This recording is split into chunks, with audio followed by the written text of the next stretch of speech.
In a quiet land where life moved slowly and time seemed to pass with purpose, there lived a father and his two sons.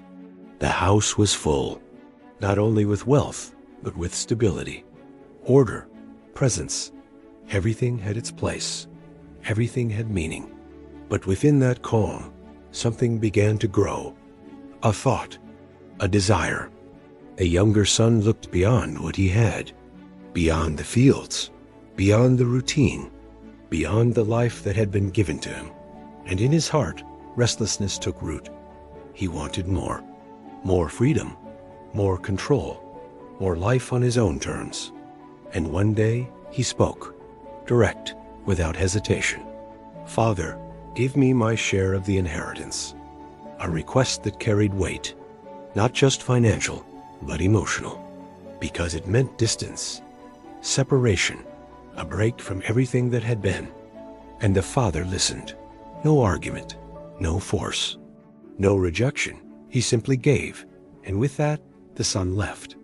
The road stretched before him, wide, open, full of possibility. At first, everything felt right. Freedom, movement, choice, no limits, no boundaries. The world welcomed him, and he embraced it, spending, exploring, living without restraint. Days turned into nights, nights into moments that blurred together. And slowly, without noticing, everything began to change. The resources that once felt endless began to fade. The security disappeared. The people who once surrounded him were no longer there, because when everything is gone, so is the illusion. And suddenly, he found himself alone. No home, no direction, no purpose, only emptiness. And hunger, real hunger, the kind that reaches deeper than the body, the kind that reveals truth. He took whatever work he could find, low, distant, feeding animals, surviving one moment at a time. And there, in the lowest place, in the silence of loss, something shifted. Not outside, but within.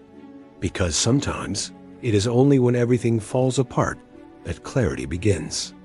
And for the first time, he saw not the world, but himself, and the life he had left behind. In the silence, surrounded by loss, he began to remember. Not the wealth, not the freedom, but the peace, the stability, the presence of home. And a realization came, clear, unavoidable. Even the servants in my father's house have more than enough. It was not pride anymore, not independence, not rebellion, only truth. And with that truth came a decision, not easy, not comfortable, but necessary, to return, not as a son, but as someone broken, someone who had failed, someone who no longer deserved what he once had. And so he began the journey back, step by step, slow, heavy, each movement carrying the weight of regret. The road felt longer now, not because of distance, but because of what it meant.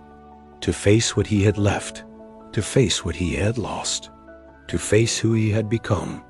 And still he walked, because sometimes returning is harder than leaving.